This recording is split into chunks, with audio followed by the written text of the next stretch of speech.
सावन मास बिसहरिएली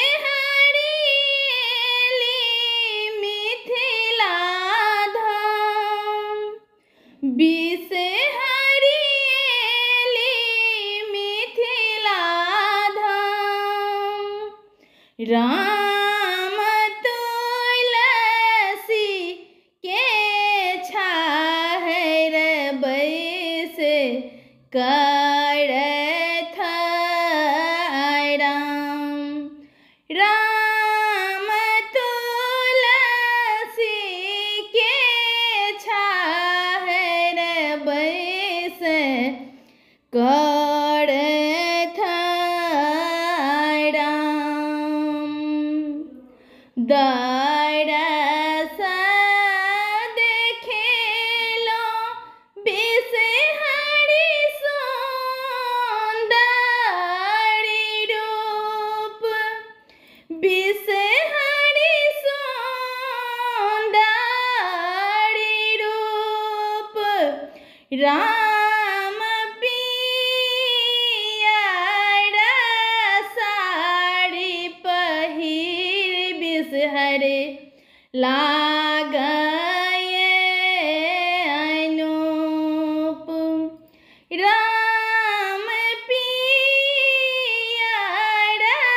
साड़ी पहिर बिसहरि लागए अनूप। आहाँ के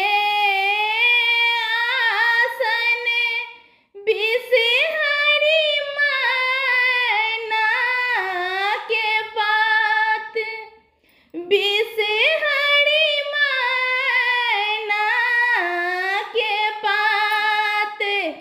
राम लाबा दूध खाई बिसहरि दिया आही बात। राम लाबा दूध खाई बिसहरि दिया आही बात। हमरोल बिसहरि कानी लियो न सोच, बिसहरि लियो न सोच। राम मांगी सिया बेटी बिसहर भैर दियो खोइछ।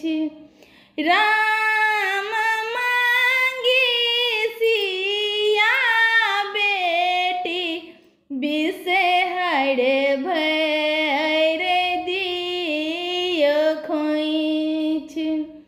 सावन मास बिसहरिएली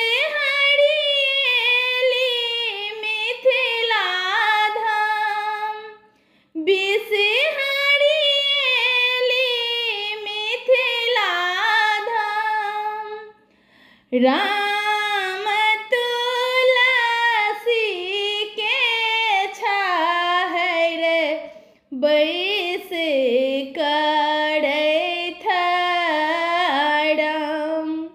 राम तुलसी के छाहर बैसे करथ राम।